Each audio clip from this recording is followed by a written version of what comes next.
Good morning, good afternoon, or good evening, wherever you are in this fine world. You're listening to the Startup Selling Show, Talking Sales with Scott Sambucci. That's me. Today's episode is a guest episode and kind of a special guest episode because the guest is our first returning guest here on the Startup Selling Show. And that guest is none other than Marylou Tyler. Marylou Tyler, many of you might know, is the co-author of a book called Predictable Revenue that she co-authored with Aaron Ross a few years back. And then a couple of years ago, she wrote a follow-up book with her co-author, Jeremy Donovan, called Predictable Prospecting. And so the last couple of years, I've gotten to know Marylou, both from the podcast and also having her come and work with our clients on a day-to-day basis with some of our client intensives and other things. So she's gone from somebody who's been in kind of the sales world to somebody who's become a close friend and somebody who I highly respect for her work and her contributions out there in the sales world. And so I was texting with Marylou about a month or so ago and said, hey, what are you up to? How are things going? And she said, look, I'm taking a little break, but after I get back from break, do you want to do something together? I said, hey, how about the podcast? Why don't you come back? So she's graciously agreed. And so I just finished up my conversation with Marylou. I'm looking at my notes here on my iPad, which I've got about 6 or 7 pages worth. So what I'd like to do is just give you a couple of the highlights of the topics that we covered, just so you can sort of listen for those throughout the course of the conversation that we just finished up with her, and help you figure out, what exactly you should be applying for your daily sales routine, for your sales plan at your company. So where we started with in the conversation was with what she called the yellow brick road. So she has a 2x2 matrix that she uses whenever she's evaluating any of her clients. And that 2x2 is really simple. It's looking at, are we selling new products versus existing products? And are we selling to new clients? Or are we selling to existing clients? So we use that as a launch point to the conversation. We dove into a lot more detail about that matrix and why it's important. From there, we talked about the concept of what she calls a pleasant and reliable machine. So as a salesperson, whether you're a CEO, a founder of a company, or you are out there every day as a salesperson, we talked about the importance of becoming a pleasant and reliable machine. And really what that comes back to is leading the market, leading the crusade out there. For many of us that are listening to this podcast, you're leading a startup, you're working at a startup. And the reason that you're doing this company is because you're out there to solve a problem that you believe nobody else has solved the right way before. And so we owe it to the market to go out there and do the outreach. We're not bothering people. We're not pestering people when we're doing repeated outbound work. We're doing them a favor. As long as we're adding value and we're doing so in a pleasant way, then it's our job. We owe it to our company. We owe it to the market to go out there and create the messaging that's going to help them solve the problem that you're out there to solve. So we dove really, really deep into that. From there, we talked about the 5 levels of a prospect and how she scores a prospect from being unaware all the way through to extremely aware. So you have to listen to the episode. And we broke down those 5 steps and how to think about what to do in your sales process with folks that are your prospects that are in the first couple of stages, the 1s, the 2s, and the 3s, versus the people that are the 4s and the 5s, and how you should think about emotion and nurturing versus offers and selling. From there, we talked about the engagement, what she calls the engagement pyramid. So how do we score our sales leads, and how do we continue to offer them the next step in our sales process, just continuing to open doors. And she calls it entering the conversation wherever it's at. So you have to listen to hear more about that. But this is around the idea of an engagement pyramid. And then from there, we then talked about the importance of disqualifying the market and looking at, a marketplace, or looking at a set of leads or a set of potential customers, and just being really, really honest with ourselves and saying, look, if you got 100 customers out, 100 potential customers, 100 prospects, 100 leads, look, not all of them are ready to buy right now, and that's okay. The job of sound prospecting is simply to help us discover those few who are ready to take action right now. We talked deeply about how to do that, how to tactically go and help discover those that are ready to take action. And then we wrapped up the conversation talking about the importance of storytelling in your sales. We talked about the 5 steps of the story arc and how she breaks that down as part of their prospecting process. So that's the whole episode. So as you can tell, we covered a ton of ground in about an hour's time. again, I'm very, very grateful to have her on the show. I'm very, very grateful to have her as part of my group of highly reliable and very important folks that has taught me a lot about selling over the years. A couple things I mentioned. She's co-wrote the book Predictable Revenue with Aaron Ross. I know many people listening to the show have probably already bought a copy. If you haven't bought a copy of that book, you should go get a copy of it, because it's even though it's been out for a while, it's still plenty of fundamentals in that book that are very, very useful today. And then secondly, her book that I mentioned that she co-authored, she's a lead author and co-author with Jeremy Donovan, Predictable Prospecting, How to Radically Increase Your B2B Sales Pipeline. That's a book that I've gifted. I mentioned this in the podcast. I bought boxes of copies, and I give a copy of this away to our clients, because I believe so strongly in the tactical side of what she shares in that book, that as much as I'm teaching and coaching and providing frameworks, there's just so much good stuff in this book that I want to make sure that our clients are learning from her, not just from me. So we've also had Marylou as a guest. She's come and spoke at our client events, so that's another way I've gotten to know her. She's really, really great at teaching. So I know for a fact that the work that she does goes beyond just writing books. She's out there every day working with her clients that are out there on the front lines selling their products on a day-to-day basis. So if that doesn't give you a reason to listen to the rest of the episode, I don't know what will. All right. So that's enough of the introduction. Two things that I'll ask, and I ask this in every single episode, and so don't tune me out. Listen to this. Please, please, please do this. Please leave a review on SoundCloud or Spotify or Stitcher or wherever, Apple Podcasts, wherever you're listening to this episode. The more reviews that we have, the better and easier it is for other people just like you to find this podcast. It's part of the recommendation engine in many of these different listening platforms. So I'd love to hear how we're doing. Share this if you're digging this podcast. Share what you like about it with other folks that are out there. And then number two, please tell a friend or 10 about this podcast. As you probably noticed, if you've been a subscriber, if you've been listening to the show, you can see we've had more consistency with these episodes over the last few months and this past year. And the reason is because we're seeing more and more downloads, more and more subscribers. So it gives us the energy, it gives us the focus to say, look, this is important. This is important messaging that we're doing. This is important content that we're pushing out there. And so the more people that we know are listening and the more people that are benefiting from content that we're pushing out there, the more it gives us the motivation to do the work that we're doing here. We've already got another 6 or 7 guests lined up in my calendar going into the next couple of months. So we're going to continue to pump out the episodes here and pump out the content, combination of guests and some podcasts that we're going to be doing here ourselves. So please, please, please do tell a friend or 10. Okay. So I think that's about it. Thanks very much for listening to the Startup Selling Show, Talking Sales with Scott Sambucci. That's me. And let's head over to my conversation with Marylou Tyler. So how are you? Boy, I'm doing great. I'm doing really great. I'm so excited to have you back on the show. Thank you for having me. Good to be here. So should we just dive in? Should we just do this? Let's go. Awesome.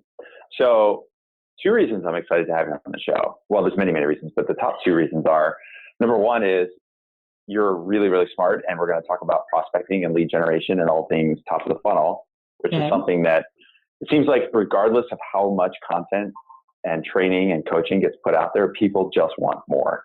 Yeah. And I'd love to unpack that a little bit or a lot on the conversation. The second reason I'm really excited to have you here is because you, the honor of being our first repeat guest. Oh my! Oh, quite the honor. Yeah, that's awesome. I'm pretty excited about that. Yeah. Yes. So we were chatting, texting by phone and email about 4 or 5 weeks ago, and at the time, you mentioned you had just finished up a bunch of travel. You've been on the road. You've been working with lots of teams, working with lots of different companies, a lot of your clients, and that you were taking a little bit of a break and then jumping back in.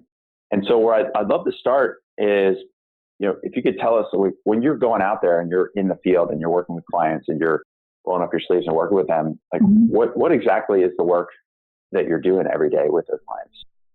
Well, we start at the very beginning. Like you think about if any of you had seen The Wizard of Oz and you start at the beginning of the yellow brick road that gets you to where you want to go. We start really at the high level of understanding what do you want from this process? Do you want to build market share or do you want to build product share?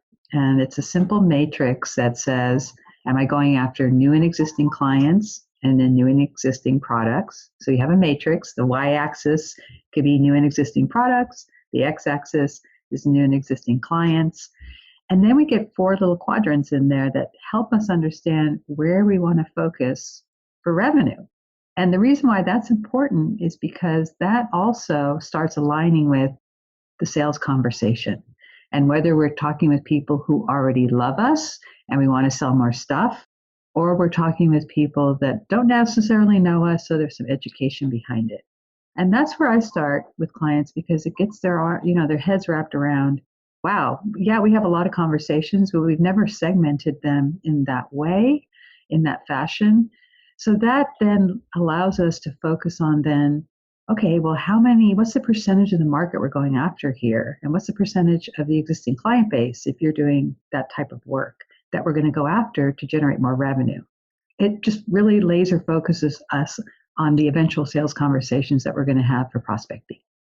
Wow, I've never thought about it that way, which is why you're here.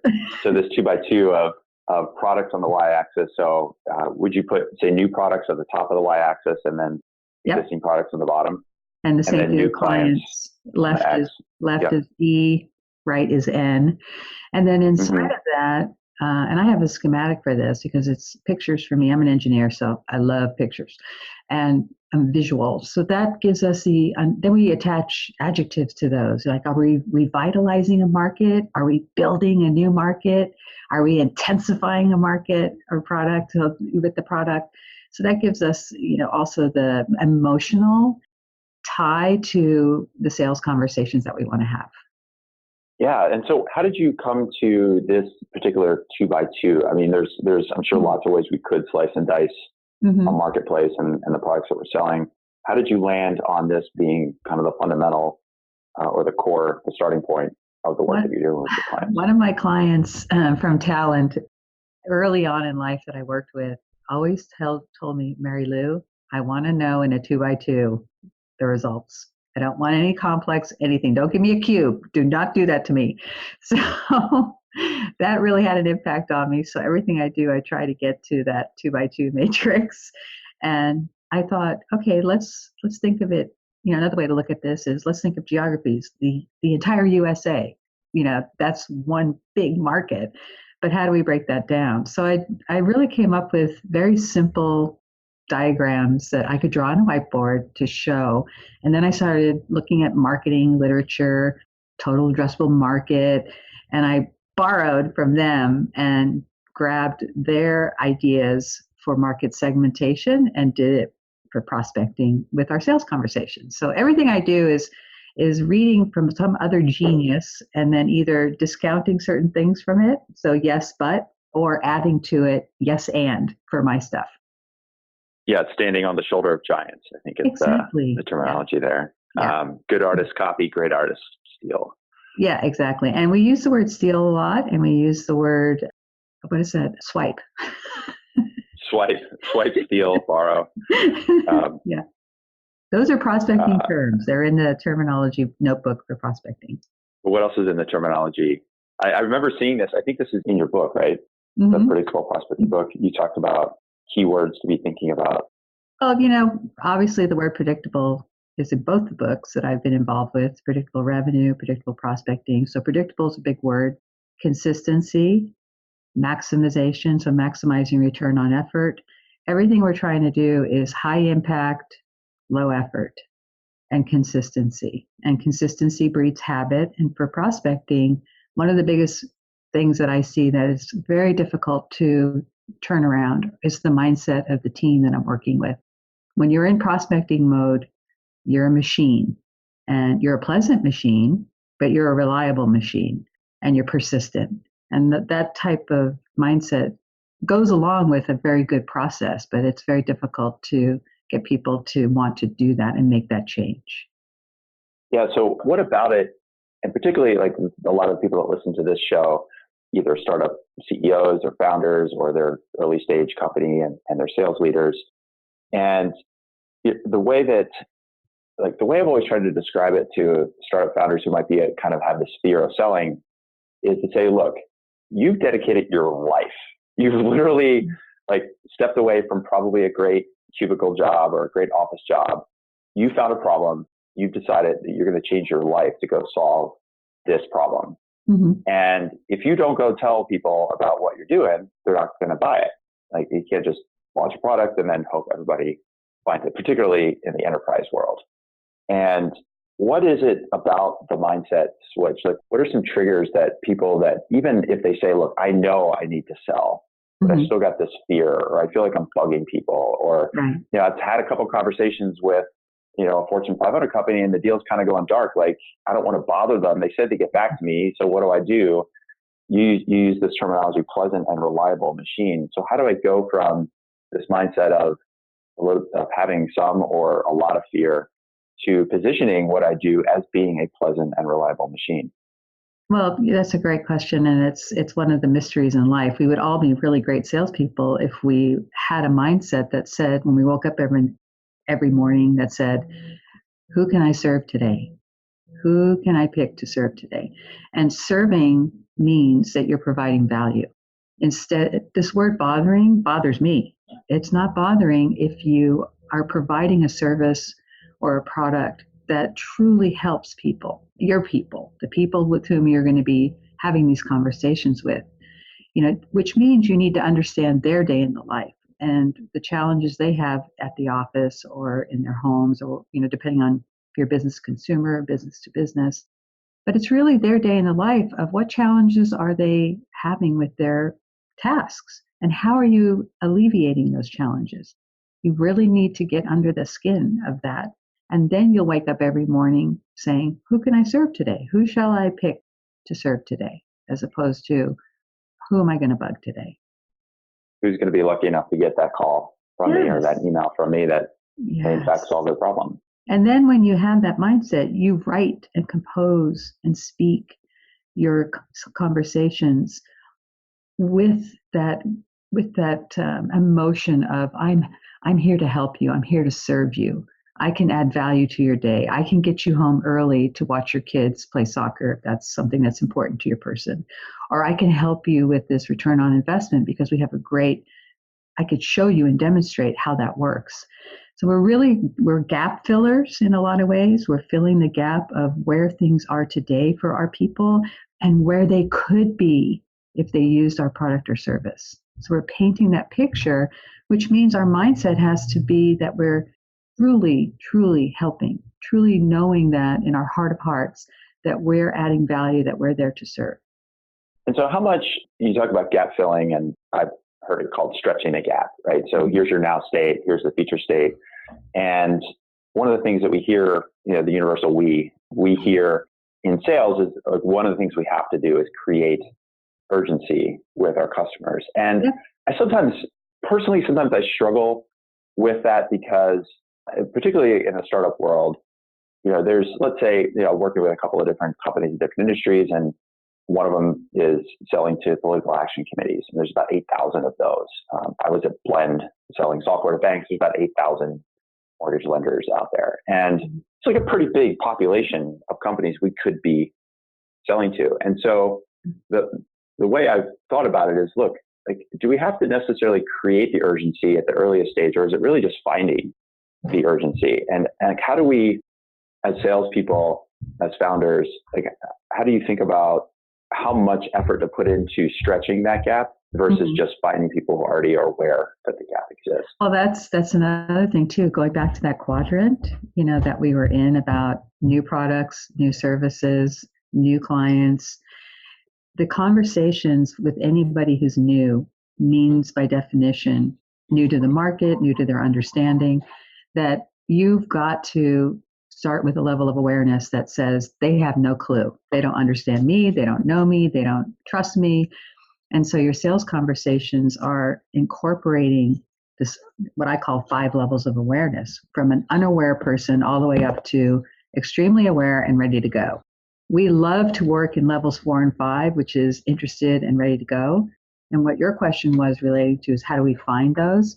they have to be already warmed up by somebody else. So there's going to be chatter out there. There's going to be, now with the new tools that allow us to do research on our people, if they mention something in a group setting, if they've written a paper, if they have knowledge of a certain keyword that tells you, oh, they're probably already interested in this, and they are, all I need to do is get them from interested to evaluating.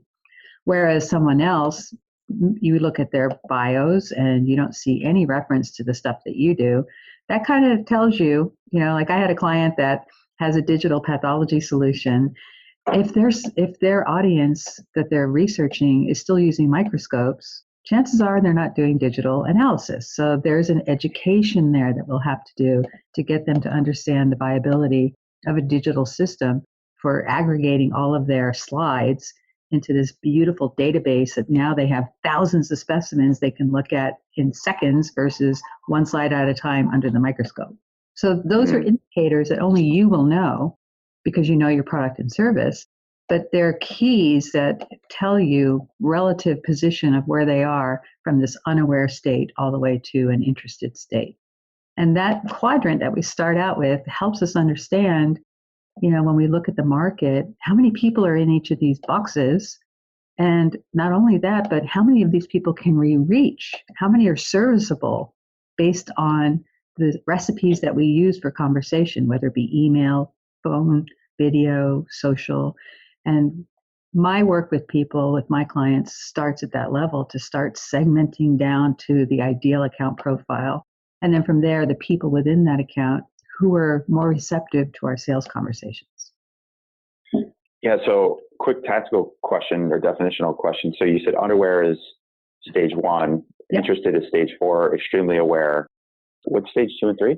2 and 3 would be there. 2 is like, I'm aware of this problem, but not quite sure if it affects me or not quite sure if I should care about it right now. And then level 3 is, I'm aware of the problem, but I'm not sure who can solve it for me. You're problem aware, but you're not necessarily situation aware of who do I go to. Like me the other day, I have a radiant floor in my first floor in my house in Huntington Beach. It has air in some of the lines. And I'm like, all right, I know there's a problem, but I have no idea. Could I call a plumber? Do I need to, what do I need to do? I have no idea of who can help me. That's level 3. Got it. Yeah, so that's a situation where even somebody, like they might say, well, look, I guess I have to hire a consultant, or I guess we should use SharePoint. Let's use SharePoint because we have access to that, and that'll be our solution. Right. Not knowing that there are whole companies out there that are dedicated to solving this problem in a way that other people have it. Okay, so that's a good model. So unaware is stage 1. Stage 2 is unaware but not sure if it. They're problem aware. I mean, they know they've seen the problem, they hear about it. They're not quite sure it affects them or not. Yeah. Okay. Level 3 is then aware, but you said situationally unaware, so they're not sure how to where solve to go. it, who can solve it, where to go. Right? Yeah. What do you do? Mm-hmm. And then stage 4 is interested in taking action, and then stage 5 is extremely aware and. And for those of you who are listening who have marketing departments, they typically write most of your content for levels 4 and 5. You as a salesperson, especially a prospector, have to get down further into the weeds because levels 1, 2, and 3 are more emotion-packed and persuasive in nature and educational in nature. So we have to be armed especially on the outreach side, on the outbound side. We have to be armed with all levels. We have to know how to talk the talk on all levels in case we encounter someone who's like hands on hips saying, I don't think this is me, but it's them. So you need to be able to persuade them with some really great sales conversation argument. When would you advise that someone walk away from a near-term sale? So again, I'm always thinking about life as a startup, and I've got limited time and resources and the opportunity costs of spending time with a 1 or a 2 or a 3 versus just going out and finding the 4 and 5. If I've got to get to $1 million in ARR in the next 12 months, or I've got to get to $5 million in ARR in the next 2 years, with the size of the total addressable market in being, in a lot of cases, hundreds or even billions of dollars. Right. I often think, well, I don't want to spend a bunch of time with the 1s, 2s, and 3s because I really just need to go to discover and find the 4s and 5s and sell them Right. first. So how do you think about the balance that I should spend on the 1, 2, and 3 versus the 4 and 5 as an early stage company? What I like to do is if we have tools, then I like to take 1, 2, and 3 and put them into a spinning plate follow-up system that does my conversations for me while I'm sleeping, so to speak. And so my persuasive arguments are all lined up, ready to go. And I'm reaching out to people and helping them while I'm sleeping. So I'm not getting on the phone necessarily. I'm letting them self-select and bubble up to the top of awareness. That way I can have this engine running in the background. It's like my own little Siri assistant that can go after these accounts that would be great to have, but I can't waste a lot of time on them. And I shouldn't say waste. I cannot offer value to all of them because I am going after these jump accounts, these accounts that I really want in my portfolio, that I'm going to, be there at 6 a.m. to make a phone call to the CEO because I know he's coming in at that time to start his day, or I'm staying late at night at the office at 7 p.m. because I know he's still there wrapping up his day. Those jump accounts are the ones that you're going to want to spend time on, and you're going to need to blend in more channels of communication: phone, email, direct mail, office visit, whatever you need to do to get your foot in the door. Those jump accounts are going to be the ones that you're going to focus on. Then there's this middle tier that's kind of like part jump, part, I can automate them, that you'll blend in some contact points where you'll pick up the phone and call. And there's a nice balance then that you have these kind of, I call them small, medium, and large, or whale, shark, and minnow, however you want to define it, that, you have a good blend in there of some stuff's running for you, leveraging technology. Some stuff is hybrid personalization and technology. And then probably the center of that bullseye will be your personalized, hyper-personalized conversation. Got it. And so that spinning plate follow-up system, I love the idea of something working for me while I'm sleeping. Yep. That's just a nurture campaign, like a marketing drip campaign that includes content and case studies and blog posts and invitations to webinars and those sorts of things. Yes, but it's written with a persuasive attitude in mind. Marketing is more touchy-feely. We're more about, hey, I got something for you. Here's some things to look at. Here's what I suggest the next step would be if you want to know more. We typically are a little bit more pushy, but pleasantly pushy and persistently pushy. Pleasant, reliable, persistent. Yeah. When I was working with Darren, he used to say I was patiently persistent. Patiently persistent. Yeah, and then he changed it to pleasantly persistent. Because patient implies you're waiting, and prospecting is not about waiting. All right, we are off and running in my conversation with Marylou Tyler. I want to take a quick moment to share some really, really exciting news. Here's why it's exciting. I just released a new book, and this is a book that took me 3 years to write from beginning to end to actually get this thing published. And so that's not the only reason I'm excited, because it's done and it's published. I'm even more excited about what the book is about and who it's for.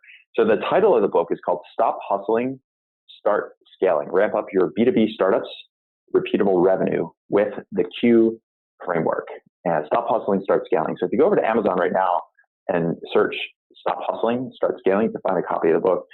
The reason I'm so excited about this book is that it encapsulates a lot of the teaching and a lot of the coaching that I've been doing over the last couple of years using what we call the Q framework. The Q framework is a series of 7 baseline questions that if you can answer these 7 questions for any sales opportunity, or even more broadly for your entire sales process, then it will help you build repeatability and allow you to ramp up your startup's revenue, which is why that's the subtitle. So, oftentimes as startups, we're told you got to hustle, you got to hustle, you got to hustle. And yes, you do have to hustle. The problem is hustle doesn't scale.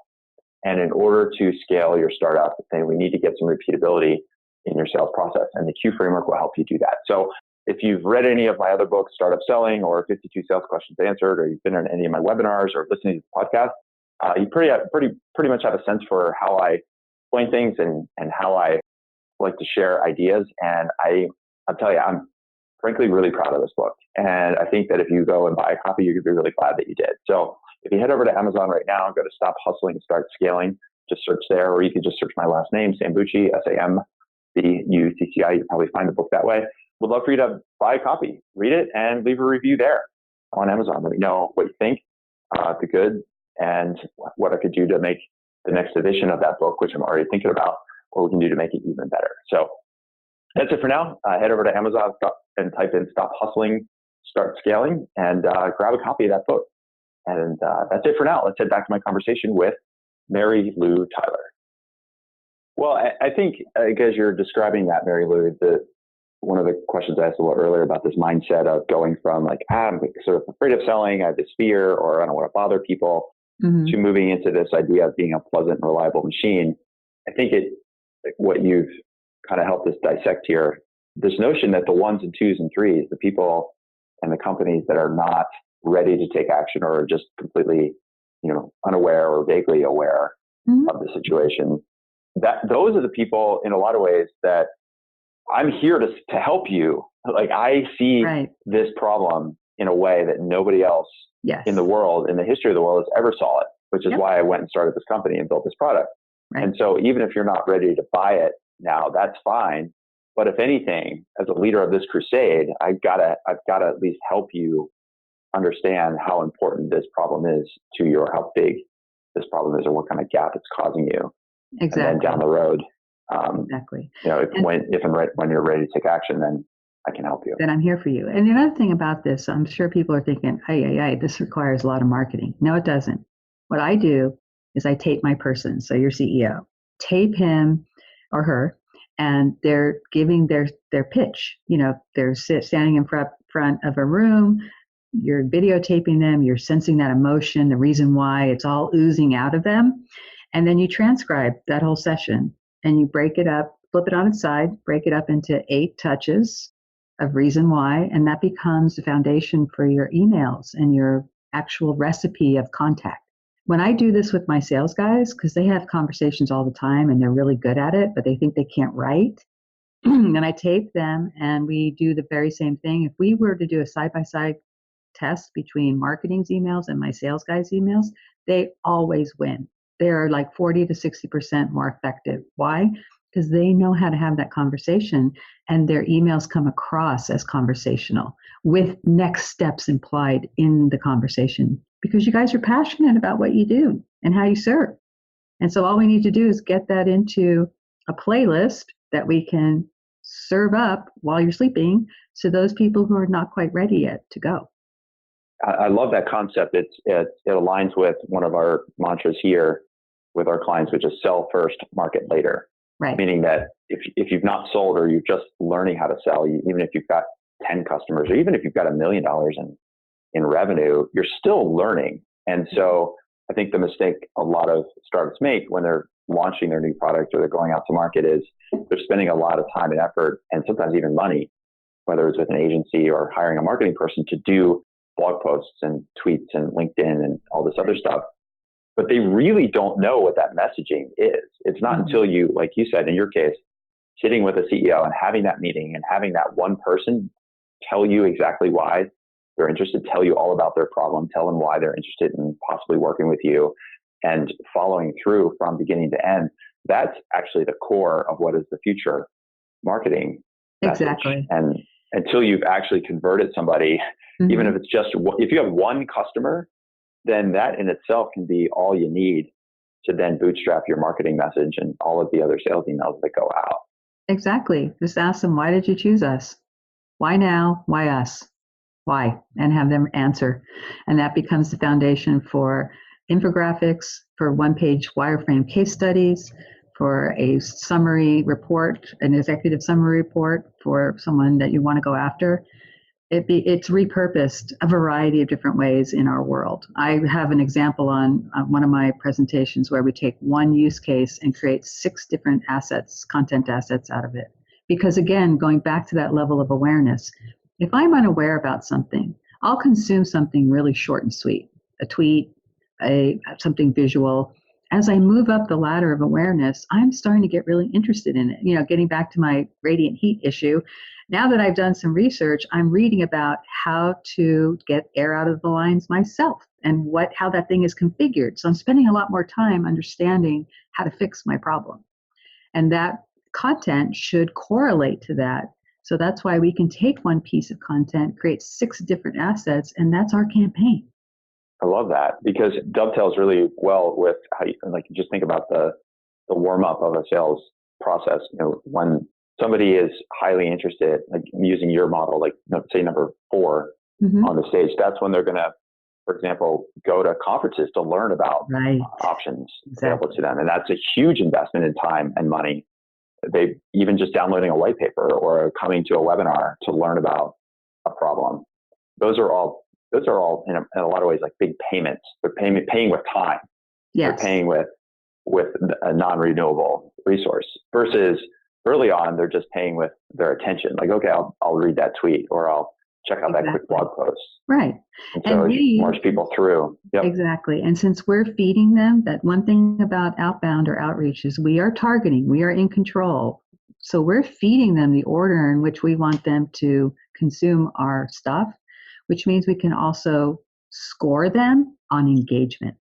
If someone goes to infographic and then underneath at the bottom of that say, hey, if you want to see the case study that produced this infographic, go here. If they click on that, with the new tools that are out there, we can now see them navigate through our engagement pyramid, if you will. And we can score them along the way. So we'll be alerted when they've downloaded or done something that gave it a higher score for us, and we can immediately put them in our calling queues and reach out to them.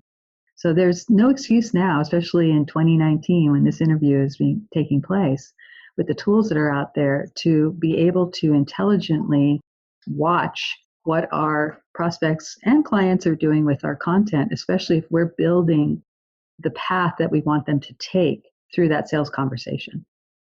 So I'd love to ask a very tactical question here on this engagement. So you're thinking this idea of an engagement pyramid. I'm send out a couple emails or send out an infographic and I can see, okay, they've clicked and looked at the infographic, then they've downloaded the white paper, and then they've registered for a webinar we're going to have in 2 weeks. I think most people know that, at least I know if I'm getting an email from somebody and I click on a link, I know that person is tracking that. And I know that if I click that link, I'm probably going to get some other kind of email, or I might get a phone call. Maybe I'll get an invitation. I think most people know that, okay, if you give me my email address for this white paper, something might happen here. Yeah. And so, but on the other hand, on the seller side, there's this sense of like, okay, it's kind of big brother, right? I know if somebody's even opened an email or not. I know if somebody's clicked the link. I know if they downloaded the white paper, all of those things. So when somebody gets to that point in that engagement pyramid where they should get a phone call, what is the script? Like, what do I say? Like, do I say, I saw that you clicked the link and looked at the infographic and downloaded the white paper and signed up for the webinar? Or do I act like they haven't done those things? Like, if that's the outreach, what am I supposed to say in those calls that doesn't feel too big brotherish, but on the other hand is putting myself in a position to serve that person and solve their problem? In my opinion, we continue the conversation where they left off. So you don't need to reference that they've traversed through your jungle gym all the way up to this particular point. We enter in where the conversation is at, and we continue the conversation. That's the best way to do this, because you're making the assumption, you don't need to tell them that, but you're assuming they've reached a certain point and now they want to learn the next thing that you want to demonstrate for them. Because remember, you're outlining your sales conversion steps, your sales conversations that lead to certain advances in your pipeline. And at this particular point in the pipeline, we should be having these conversations. And then the next step to get them to advance to the next stage in the pipeline involves this thing, whatever it is. That thing is what you're going to take up and start talking to them about. Wow, that's never thought about it that way. That's the second time I've said that. Great. I love this. So breaking this down a little even more. So enter the conversation, or enter where the conversation is at. So let's use this example of sent an email. I see they opened it. I see they clicked the infographic. Then I see that they downloaded the white paper. If in my engagement period, the next step would be to say, invite them to a webinar, or have them join us for a webinar, or at least watch a recording or join us for some kind of workshop. Is that what the outreach is? Like, hey, I was calling to let you know that we're going to be hosting this live executive briefing next month. I wanted to see if you'd be interested in joining us. And here are the topics. Is that what you mean by enter where the... Yep. And here are the topics that we're going to discuss. And you list the topics that were in those previous documents that he looked at or she looked at, and that everyone is excited about it. You're going to use social proof. This is one of the hot topics, and we decided to get together and do this for our community. We'd love to have you there. So there's social proof. You're getting into now the science of influence, Cialdini stuff, and you're making sure that you're putting that in this next email so they feel compelled to be a part of it. Got it. And so if we go one step before that, let's say I send an email, I see they opened it and they clicked in the infographic, and the next step would be to have them read the white paper. Then the phone call or the next email could simply be, hey, didn't know if you knew this, but we just published this really great white paper. It outlines the 7 key problems that people in your industry experience around this situation. Would you like me to send you a copy? So that would be the next step. Yes, that would be a logical next step that I would think would be wonderful. Yeah, because now you're starting to get to that belly to belly stage where they're actually going to be responding to you, virtually face to face or physically face to face, depending on how you sell. But you're starting to now build that relationship. And because you didn't say, can I have 15 minutes of your time? Then the trust is still building at the same time. You've got to be patient, but you've got to be persistent. And then on the other side of that line that you sort of just drew there with a white paper, if somebody then came to the webinar, or even if they didn't come to the webinar, but they registered for the webinar, then the next entering where the conversation is at might be, hey, wanted to reach out to see if you'd be interested to see how the concepts that we shared in the webinar might apply to your business. Would you be interested in that 15-minute call? Right. At some point, you got a little bit farther. Yep, exactly. Mm-hmm. And feel them out. If they say, I love what you guys have. It's not a good time. Okay, great. Well, we do these events from time to time. Would it be all right if I put you in the next event list to get back to you then? Mm-hmm. And then you have, every time you talk to somebody in our world, we want a next action. And it's okay to say no, because we want to be able to move them, advance them in the active pipeline, meaning getting to close, or we want to advance them out of the active pipeline in either long-term follow-up, nurture, do not contact, whatever. It's kind of like love them and leave them. We really want to make sure that our pipeline is clean and not gunky. So we want the active pipeline has those people that are marching and advancing towards close, and then the inactive pipeline would be these nurturing, do not contact, whatever else, these spinning plate type of nurture sequences that we would set up to bring them eventually back into the fold. Yeah, I really love this continuum. I just sketched out a continuum on my iPad here where, like, regardless of where I am with this conversation using that term, then it really takes the pressure off of this idea that I've got to sell. Because I think like this idea, like the reason I think a lot of people, even salespeople, have a fear of selling is this fear of rejection. And so if you're calling somebody or emailing somebody and say, hey, would you like to book a call? Well, that's just too big of an ask because people don't know you, they don't trust you, they don't have time for their own meetings, let alone some meeting from some person they've never met. If instead I can say, okay, well, I've got this batch of people that I've been emailing to, and they've been consistently opening up emails and looks like they're clicking and reading some articles. So all I'm going to do is call them and see if they want a copy of the white paper. Right. That's it. Right. And if I just do that, that's going to help me figure out who is a 3 versus a 4. I mean, it's all about, people don't like when I use this word, but it's all about disqualifying people because we're working with a lot more records in prospecting. So we're really trying to get to that sweet spot. And I have, there's formulas that are out there, but there's one that Chet Holmes did in early 90s, his 100 audience formula that still works today. So if I have 100 people in the stadium, 3 are those, I'm ready to go now. 7 are interested, level 4. And then so that really what we were talking about before, those 10 people are the ones that are interested in evaluating. But there's 90 people that are still in the stadium that we can't let go of. We shouldn't let go of. 30 will say, no, I know I don't want you. I don't love you. I'm out of here. 30 will be, well, I'm not sure I have a problem. So that's levels 2 and 3. And then the other 30, I have no idea what you're talking about. Level 1. So, if I throw away 60 records, and put them into automation and warm up that chill. Yeah, this is consistent with some other data I've seen. So there's a guy named Dean Jackson. He's a marketing guy. His website's ilovemarketing.com. And he's talked about this 15%, 85% rule, which is 15% of the people that will buy something. So take the 100 audience formula here. 15, there's going to be some percentage of those people that are going to buy a solution in the next 2 years. Right. We don't know who they are. We just know it's some percentage. Now, of that group, let's say half or a third are going to buy something in the next 2 years. 15% of those will buy in the next 90 days. The other 85% are going to take up to 2 full years. Right. And again, we don't know. Every day is going to be somebody's day. We just don't know whose day it's going to be. Right. And so in your analysis here, it's the 3 plus 7, that 10, it's kind of the same percentage. It's like those people are ready to buy. We just have to put ourselves in a position to open that door so that whoever is standing in front of it can just walk through it. And I think that's a much more patient and a much more pleasant way to think about selling. Yeah. And the other thing is, I don't know if any of you have been to Big Sur area in Monterey, and they have squirrels at the reserve there. And there's this concept called squirrel feeding, where you give little bits of food, and eventually they come and grab right out of your hand. But you have to be patient and sit there and kind of move stuff around. It's just the same for our audience of those 90 people. We have to squirrel feed them with helpful hints, value added. And when I say value added, it's all about how are you improving their day in the life, their work? What challenges do they have?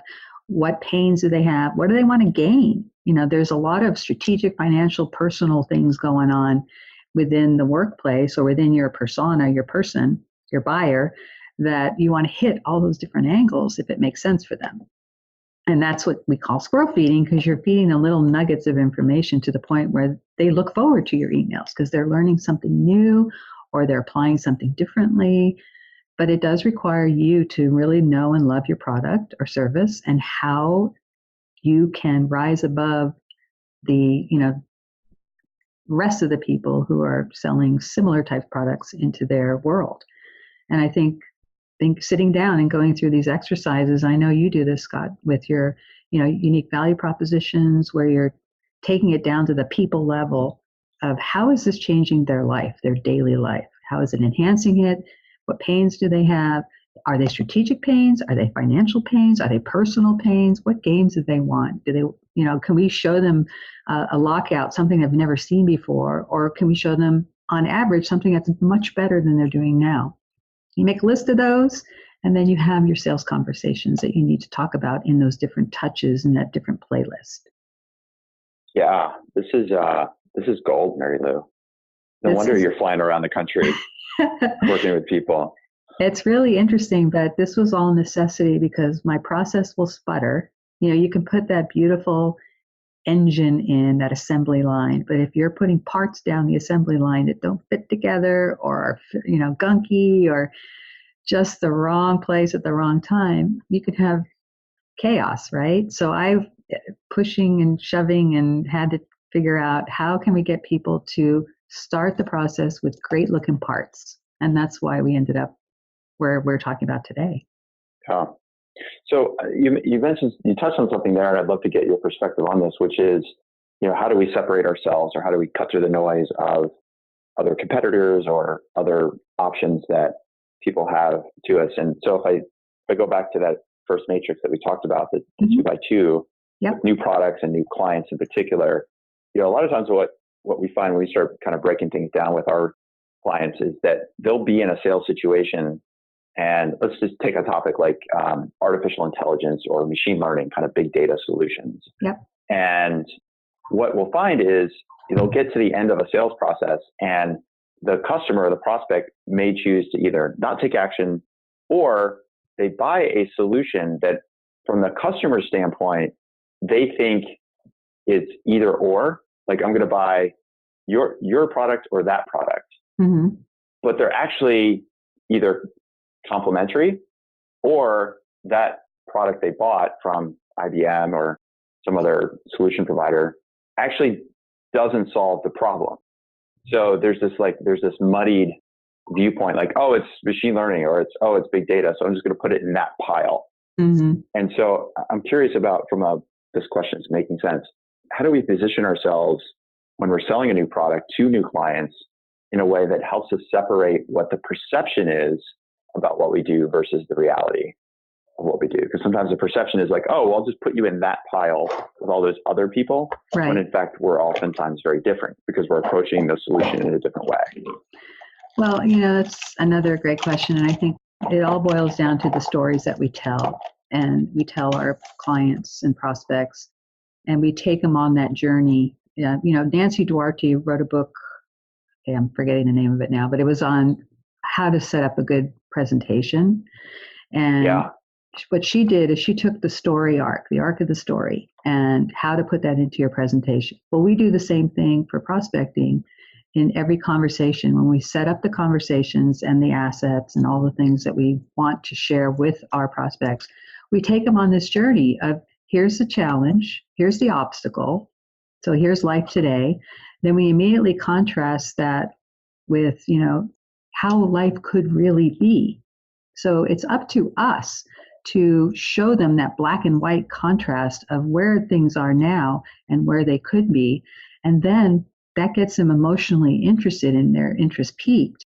From there, though, we have to then transition to, and here is how we do it. Here's a demonstration of how we do it. And that's basically your proof and specificity of why you versus the competition. So every story you tell has to get them emotionally engaged from life is horrible to, wow, life could be really great. But how do I get there and why you? And that's the second half of the conversation to prove that you're the person that can take them there and why you are the person versus the competition. Once you do that in every correspondence, you're, like my clients start talking my language mid-through before we even start implementing these systems. Why is that? Because I tell them the story of how this all evolved and what it means to them. And so they own it. They take it in. They start really getting into it and use my terminology as we go along. That's the same thing we want our prospects to do. We want them to know that differentiation, but we have to teach that to them and internalize it for them so that perception, they perceive that we're the only ones that can do this. Right now, we're not taking enough time as sales executives and sales professionals to do that contrasting, to persuade them, but do it in a way that they come up with the reason why. I really like that concept of getting people to use our language. Two things. One thing you mentioned is the stories, because I think the stories are what helps to set the illustration in somebody's mind. Yeah. Because you can tell them facts, you can show software, you can talk about problems. At the end of the day, it's about the story. That's what people will remember. It just we're tribal people that tell information was passed on has been passed on for tens of thousands of years. So there's a reason that storytelling is so effective in marketing and in sales. And so I think making sure that as part of the sale, you're weaving in stories, because that's going to be, in a lot of cases, more memorable than, hey, your button was blue and I thought that was really cool that you clicked that. So that's one piece. And the second is getting people to talk our language. I just did at our last client event, I did a session on taking leads, active leads, from interested to what we call indoctrinated. Interested to indoctrinated. So this idea that by the time you get to the big meeting or the big demo with the big group, they are already drinking the Kool-Aid. They already understand what you're doing, why you're doing it, why it's so important to them. And I think that idea of thinking of it, of getting people indoctrinated or institutionalized around the way that you're approaching the problem, then that's where it goes back to this idea of leading the crusade, or teaching your audience, bringing them value, because now they're following you as opposed to you chasing them. And the other thing is, this story arc is a process. There are 5 steps. So everything that we're talking about today can be put into a process. It's not like you get this blank piece of paper and have to wing it. Everything we do is process driven, and there are steps. So even that email that I call it compel with content, but that conversation we were just talking about, it starts with a trigger, some type of emotional trigger. Curiosity is a good one for a lot of people. Flattery is another one that, depending on your people, will get them alert. So the idea is to get them to lean in, or at least wake up when they see that trigger. And then we immediately take them to life is not good.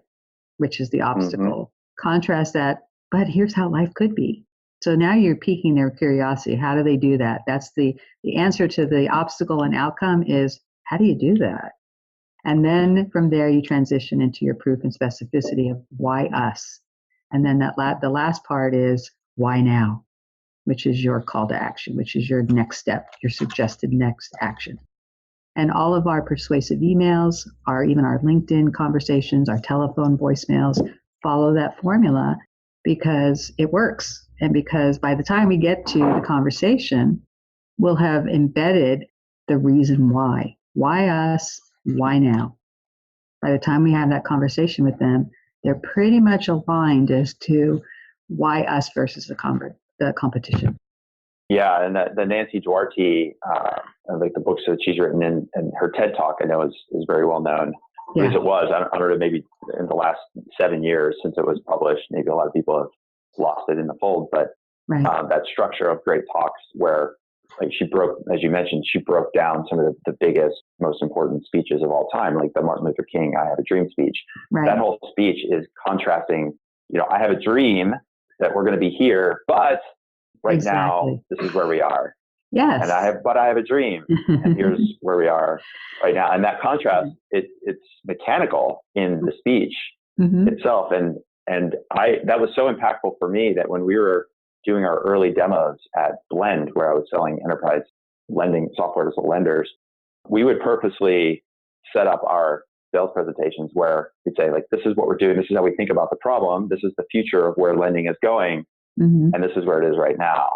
And then we'd show our product, and then we'd show like screens of the current solutions out there, and even getting screenshots from them and their own systems that they're using. And like, okay, so this is what you're using now, and this is what we do. And just doing that intro demo was really, really compelling for people, because once they see the future, they can't unsee it. Yes, exactly. And then the reality that they've been living with for so long, they realize is like, wow, I've been living with this. I thought it was okay, but it turns out I'm way behind. Right. And so they become interested. So they just went through problem aware, situation aware, and now they're interested, just in the matter of a snap, and that's really what we want to do with our emails and our sequences and our touches. We talk about one pain point at a time, one challenge at a time, or one gain at a time. So we're kind of weaving the story over time, a time continuum of the reason why they should change, first of all, why us, and why now. And that is sprinkled throughout that arc of stories that we're telling, one email or one touch per time with one pain point per time. Marylou, this has been awesome. Thank you very much for your time. My pleasure. I'd love to hear a little bit about, like, what are some of the projects that you're working on? What's the future for you over the next couple of months into next year? And also how can people get in touch with you, aside from, of course, buying a copy of Predictable Prospecting and Predictable Revenue? So what's some of the stuff that you're working on, and how can people get a hold of you? Yeah, I'm now working on a class I'm collaborating on a course, trying to get my years and I've been doing this now 33 years. So getting my knowledge encapsulated into a simple and fun class, especially the assessment side, which we were talking about at the top of the hour thing about, how to get your arms around where am I in relation to readiness for a machine, of some sort for sales. And so we're trying to get that thing put into a easy to navigate, almost it's going to look like a transit map of, because some people have components done, some people didn't realize they needed to do certain things. So I'm working on that. And then I'm speaking a lot. I get pulled in to speak a lot, which is kind of interesting. An engineer like me speaking in front of an audience is still not stellar, but they seem to think that I'm okay at it. So I've been doing that. And then I'm running around doing immersion workshops where I'm working with clients 2 to 3 days at a time. And the goal there is to tackle the 28 steps of my process, produce a readiness report and blueprint so that if they want to DIY it, do this themselves, they've got everything they need to actually put a system like this in place.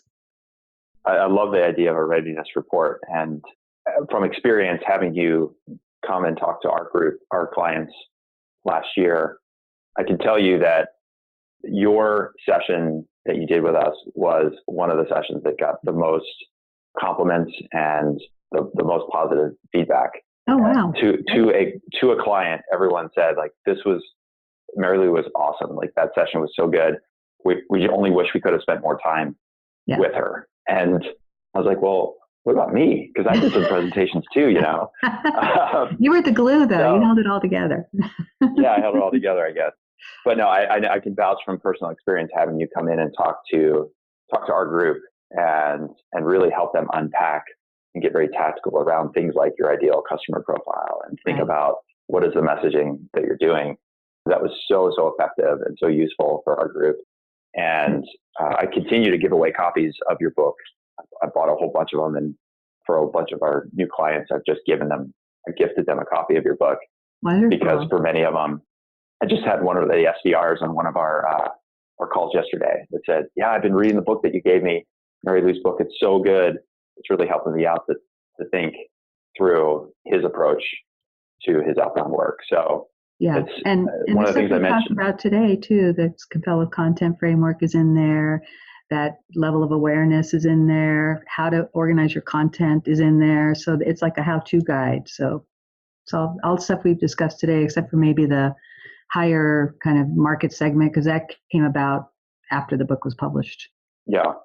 Well, and that's one of the things I remember talking about in our first conversation when you were a guest after the book came out, was that I was struck by how tactical the book is, the predictable prospecting book, because it has, everything from here are example emails. Here's a 9-touch sequence over 16 days. Yep. Like literally giving people a playbook. You mentioned about disqualifying prospects in our conversation today. There's a whole chapter. Chapter 6 is disqualifying prospects and how are we a fit, and that concept of are we a fit. So, and that's the mindset thing we were talking about before. Is we really need to change our mindset that, I call it love them and leave them. It's disqualification, but we're going to give them the love that we think they need, and if they don't want it, that's okay. We go on to the next one. Yeah, for sure. And the other thing I really like about the book, because it helps. Like if I'm a startup CEO, for example, and I'm just getting started with some of my own prospecting, you've got, the first 8 chapters or so are all tactical, but then chapter 9 is managing sales development professionals. So it's a natural segue. Oftentimes the first hires that get made in a startup are SDRs. And because, now I've figured out how to sell my stuff and I've figured out some prospecting plans of action. Like I know what I should be doing every day. I just got to get somebody in here to help me do it. And so the book has what I consider a long life. So it's a book that I can use now, today, as a first getting started with my prospecting. And then I can also use it as I start managing SDRs and come back to it. So it really is someone should be like a textbook on everybody's shelf, in my opinion. It kind of is ending up being like that, especially for those of you who like Cliff Notes. In the back of the book is the filled out stuff. So you can go directly to the end and start implementing, which salespeople were kind of like that. We're fast and furious, want to just give me the meat and let me go produce. So we did a kind of cheat sheet guide at the end for those people who cannot read the book. Totally. And I'll make sure to put a link to it in the show notes along with some of the other resources and references that you talked about. Great. And you've got your website, which is MarylouTyler.com. Is that the best place for people to go? That's one. And if you want to start, kind of putzing around with education, I've got predictableedu.com. There are 3 courses out there now. One was from a LinkedIn post I did on telephone, 7 healthy habits, that got a lot of just people loving it. So I put it into a class. And it's complimentary. You get a sense of how I teach, which is kind of cool. There's an email, the Practically Perfect email system is in there as well. That's a complimentary class. And that's on Predictable EDU. Yeah, I'm on the site now. This looks great. I love this. So definitely people go to predictableedu.com. Yeah, and there's 3 courses out there now. We're hoping to put we're working on the next one. And I have a certification course, but certification course is for the people who are just ready to, you can't be faint of heart and join that class. Let's put it that way, because it's taught college style. And so when you get to the point where you want to be certified in this type of process, then that class will be available. I teach a college style, so not very often, but a couple times a year. Love this. Cool. Well, thanks for pumping out the great content, and thanks for doing this stuff complimentary, because I think, really low investment, whether it's the book or the free courses, the complimentary courses. I think somebody's not come across your stuff before, it's a great way for them to get to know you a little bit. And then if they want some more help, then they can come to one of your workshops or just give you a call. Exactly. And you'll notice at the top left is my contact information. Since we're outbound people prospecting, I love to hear from you. So I have my office hours and I have Calendly out there to actually dialogue with me. And it's amazing how people don't take advantage of that. I know. I hear you. It's okay. I hear you. We do complimentary sessions all the time with people, and like, hey, 15 minutes, free stuff, help you out. But that's the difference between those are the 1s, 2s, and 3s versus the 4s and 5s. Right. And I will tell you, though, that the ones who do chase me are the ones that are high performers. So if you consider yourself in that category, then schedule some time to talk. Laying down the gauntlet. Exactly. I love it. Yeah, some people are high performers. They're the people that call me. The rest of you slackers, you can just download the free course. Or the ones that are, maybe have some self-esteem or just feel like, oh, I'm not ready yet to call her. You are ready. I'm telling you, you're ready. That's exactly why you should call. If you feel like you're not ready, that's exactly. I mean, I say that all the time. And people are like, I'm not sure if I'm ready for coaching. I'm like, well, if you're not sure, then that's why we should talk. Yeah, exactly. Yeah. So cool. So good to have you on the show again. Thank you so much. We'll thank you. Obviously let you know when the episode is published. If there's anything we can do to continue to pump up your message. I'm a huge fan, as you know, and really grateful for our relationship and our friendship. So thank you, Marylou. Thank you. Same here on my end. Take care. All right. Have a great day. See ya.